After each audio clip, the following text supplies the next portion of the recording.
Blouse length 14 inches. 14 inches కాబట్టి మనం 14 తీసుకొని సీమ్ అలవెన్స్ కోసం ఎక్స్ట్రా 1 ఇంచ్ 15 ఇంచెస్. షోల్డర్ మనం హై నెక్ కాబట్టి ఫుల్ షోల్డరే తీసుకుంటాం. 16 ఉంది కదా, సో 16 మనం హాఫ్ చేసుకుంటే 8 ఇంచెస్. ఆర్మ్ లెంత్ మనకి చెస్ట్ని బట్టి లెంత్ మారుతుంటుంది, హైట్ని బట్టి. ప్రస్తుతానికి ఇది మన బ్లౌజ్ కాబట్టి 6.5 అండి. ఫుల్ పెట్టుకోవాల్సిన అవసరం లేదు. ఫుల్ డ్రెస్సెస్కి ఓకే, దీనికి అవసరం లేదు కదా. బ్లౌజ్ కాబట్టి మనకి టైట్ ఫిట్టింగ్ ఉంటుంది. డ్రెస్ అయితే లూజ్ కావాలి కాబట్టి 7.5. ఇది అలా కాదు. 37 చెస్ట్ అంటే 9.5. వేస్ట్ 33, 8.5 పెట్టేసుకొని ఒక 1/4 ఇంచ్ ఎక్స్ట్రా 1/2 ఇంచ్ అలా సీమ్ అలవెన్స్ కోసం డాట్స్ కోసం తీసుకొని చేసుకోవాలి. నెక్స్ట్ మన seam allowance as usual. Arm రౌండ్కి 1 inch up side and so back మనకి డాట్స్ కావాలి కాబట్టి ఇక్కడ ఆల్రెడీ 1/4 ఇంచ్ తీసుకున్నాం కదా. హై నెక్ కాబట్టి 4 పెట్టుకోవచ్చు ఏం కాదు. నార్మల్ డీప్ నెక్లకు అయితే 2, 2.5 అక్కడ తీసుకున్నాం. సో హై నెక్ మనం పెట్టుకునే దాని ఫ్రంట్ దాంట్లో మనకి 3 కుట్టే వరకు 3.5 వస్తుంది, ఇక్కడికి వచ్చేస్తుంది. సో మనం 4 తీసుకున్నాం కాబట్టి ఈ క్రాస్లో నుంచి 4 ఎంతవరకు వస్తుందో అక్కడ మార్కింగ్ పెట్టేసుకొని ఒక స్క్వేర్ లాగా ఫస్ట్ తీసుకొని దీన్ని రౌండ్ ఇచ్చేసుకుంటాం. దీని హై నెక్లో మనం ఎంత పైకైనా పెట్టుకోవచ్చు, ఈవెన్ ఇంకా నుంచి అయినా పెట్టుకోవచ్చు, డిపెండ్ మన చాయిస్, కస్టమర్ ఇష్టం. సో ఇది అవుతాను మనం మెయిన్ వీల్ మార్కింగ్తో మార్కింగ్ వేసుకోవాలి.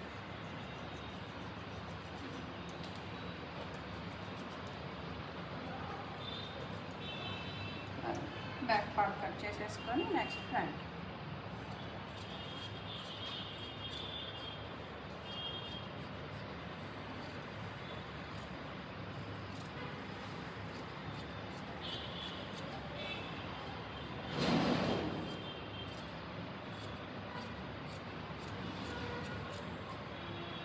సో ఈజీ వేలో మనం చేసుకుంటున్నాం కాబట్టి అందరికి అర్థమయ్యేటట్లు. సో మన లెంత్ ఆల్రెడీ ఉంది కదా, ఫ్యాబ్రిక్ వేస్ట్ అవ్వకుండా ఇక్కడ నుంచి చూసుకొని లెంత్ ఇలా పెట్టేసుకుంటాం. మళ్ళీ సెకండ్ టైం లెంత్ తీసుకునే అవసరం లేదు. మన షోల్డర్ ఎంత ఫుల్ షోల్డర్ అంత. నెక్స్ట్ కింద లెంత్ ఎంత కావాలో అంత. మనకి డాట్ ఇక్కడ ఉంది కదా, డాట్ దగ్గర అక్కడ మార్కింగ్ కూడా పెట్టుకొని ఇటు సైడ్ కూడా స్ట్రైట్ లైన్ తీసుకొని ఇప్పుడు మనకి లెంత్ షోల్డర్ వచ్చేసింది. సో దీన్ని తీసేసుకొని ప్రిన్సెస్ కట్ కాబట్టి మనం తీసుకునే దాన్ని ఒక్కొక్కరు ఒక్కొక్క స్టైల్ ఉంటుంది. మనకి ప్రిన్సెస్ కట్ ఎగ్జాక్ట్గా ఈ సెంటర్ రావాలి కాబట్టి ఓన్లీ నేను 3.5, 4 ఇంచెస్ తీసుకుంటాను ఇక్కడ. నెక్స్ట్ మన డాట్ లెంత్ 10 కాబట్టి షోల్డర్ దగ్గర నుంచి డాట్ దగ్గర 10 ఇంచెస్ మార్కింగ్ పెట్టుకోవాలి. డాట్ విడ్త్ ఆల్రెడీ మనం తీసుకున్నాం కాబట్టి డాట్ విడ్త్ 4 ఇంచెస్. సో మనం ఇక్కడి నుంచి స్ట్రైట్గా తీసేసుకోవాలి. తీసుకొని ఈ పార్ట్ అనేది స్మూత్ కర్వ్తో ఇక్కడ ప్లగ్ చేసేసుకోవాలి. సో మనకి సెంటర్ పార్ట్ అయిపోయింది. ఇక్కడ కొంచెం 1/2 ఇంచ్ పైకి, ఎందుకంటే పొట్ట దగ్గర ఇట్లా స్టైల్ ఉండడం కంటే కొంచెం స్టైలిష్ ఉంటే బెస్ట్ కాబట్టి ఇలా షేప్ ఇచ్చేసుకున్నాం. మనం కొంతమంది ఇట్లా క్రాస్ చేసేస్తారు, బట్ అవసరం లేదు. మనకి ఈ పార్ట్ అనేది కరెక్ట్గా ఉంటేనే చెస్ట్ అనేది ప్రెస్ అవ్వకుండా కూర్చుంటుంది.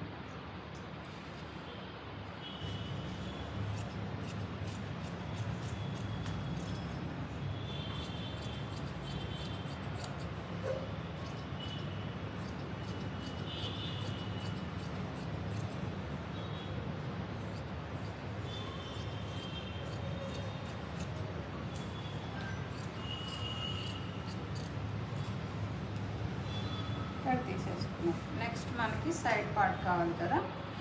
సైడ్ పార్ట్ కూడా మనం ఎక్కువ స్ట్రెస్ తీసుకోకుండా ఈజీ వే. సో ఇక్కడ ఉంది కదా, ఇది స్ట్రైట్ పీస్ ఉన్న దగ్గర మనం ఇక్కడ నుంచి ఒక 1 ఇంచ్ మార్కింగ్ పెట్టుకొని ఇక్కడికి దీన్ని ఇలా పెట్టేసుకుందాం. ఇలా పెట్టేసుకొని ఈ బ్యాక్ పార్ట్ని మనం, ఇది ఈజీ టిప్స్, మెజర్మెంట్స్ ఒక్కొక్కరు ఒక్కొక్క టైపు స్టైల్ ఉంటుంది. ఇది ఈజీ వేలో మనం చాలా ఈజీగా ఇంట్లో కుట్టుకోవడానికి ఉండేది. సో ఈడ మనకి ఇది ఉంది కాబట్టి దీనికి ఇలా స్ట్రైట్ లైన్ తీసుకున్నాం. ఈడ మనకి ఆమ్ రౌండ్ మొత్తం సేమ్ మార్కింగ్, ఎడ్జ్కి కూడా మనం మార్కింగ్ తీసేసుకున్నాం. సో ఇప్పుడు బ్యాక్ పార్ట్ తీసేస్తే ఫ్రంట్ పార్ట్ని మనం ఈజీగా దీని పక్క నుంచి మార్కింగ్ పెట్టేసుకొని ఇలా తీసుకొని మనకి డాట్ పాయింట్ దగ్గర ఒక మార్కింగ్ పెట్టేసుకున్నాం. డాట్ పాయింట్ దగ్గర మార్కింగ్ పెట్టేసుకొని 1 ఇంచ్ ఆల్రెడీ ఇక్కడ తీసుకున్నాం కదా ఇలా, ఎందుకంటే చెస్ట్ పార్ట్ మనకి ప్రెస్ అవ్వకూడదు కాబట్టి.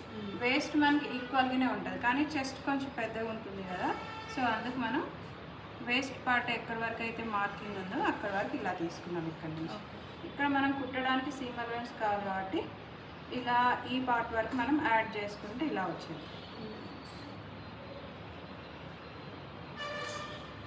So enough. మళ్ళీ దీన్ని మనం చెక్ చేసుకోవాలి స్టిచ్ చేసినప్పుడు ఈక్వల్గా ఉంటుందా లేదా అనేసి. సో ఈక్వల్గా ఉంది కాబట్టి దీన్ని కూడా కట్ చేసేస్తాం.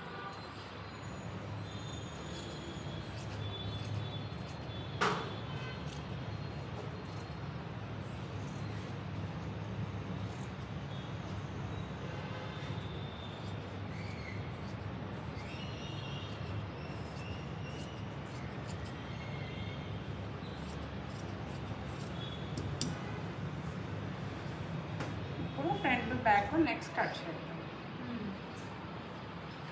ఈ నెక్ నాకు అర్థం అవ్వట్లేదు. ఒకటి హై నెక్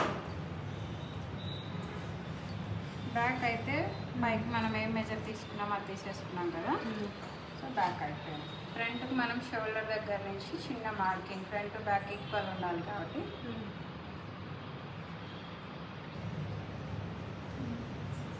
మార్కింగ్. సో మన 8 ఇంచెస్ కదా, 8 దగ్గర ఒక మార్కింగ్ పెట్టుకొని first square.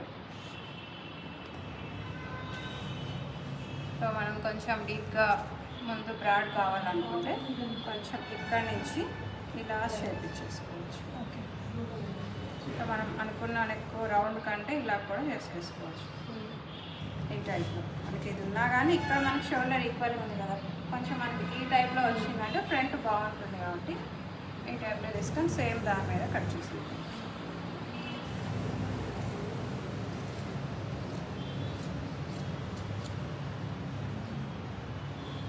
So front back sides అయిపోయినాయి. నా స్లీవ్స్.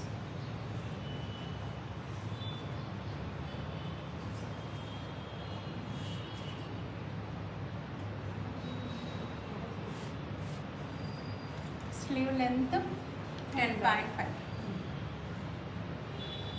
అంటే 11.5, ఒక 1 ఇంచ్ ఎక్స్ట్రా తీసుకోవాలి. స్లీవ్ రౌండ్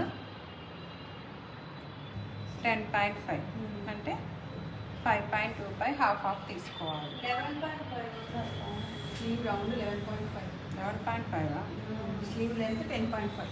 ఓకే, 5.75 తీసేసుకున్నాం. మన ఫుల్ లెంత్లో నుంచి -3.5 ఇంచెస్ లెస్ చేసుకుంటున్నాం.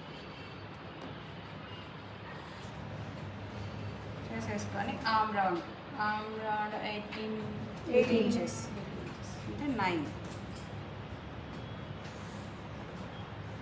ఇక్కడ ఫ్యాబ్రిక్ లేదు కాబట్టి మనం అటాచ్ చేసుకోవాల్సి వస్తుంది. ఇదైతే ఏమన్నా దాని మీద రింగ్ మార్కింగ్ పెట్టేసి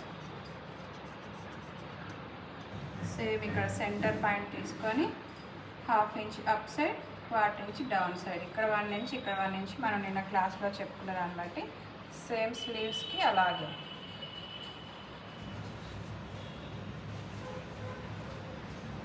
యూట్యూబర్ అయిపోయింది. పర్ఫెక్ట్.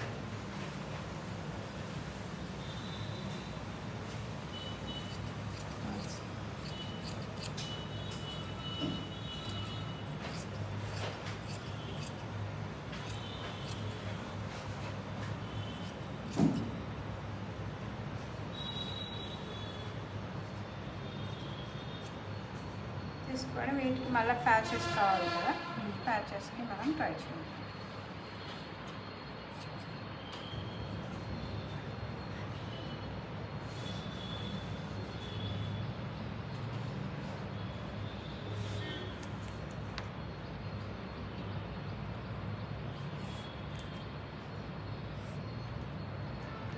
ఇవన్నీ అన్ఈవెన్గా ఉన్నాయి కాబట్టి ఈక్వల్ కట్ చేసేసుకుంటే అటాచ్ చేసినప్పుడు ఈజీ ఉంటుంది.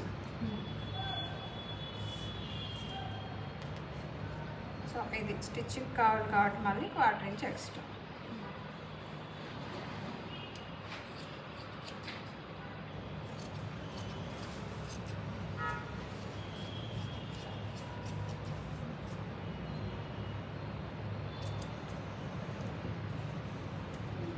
మొత్తం అయిపోయింది. ఇప్పుడు కాజా పార్టీ కోసం అని తీసుకుంటాం.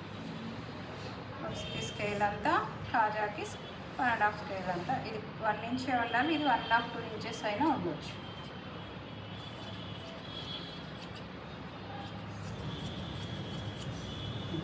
ఇక్కడికి లైనింగ్ కటింగ్ అయిపోయింది. మెయిన్ ఫ్యాబ్రిక్ మీద ఎలా కట్ చేయాలి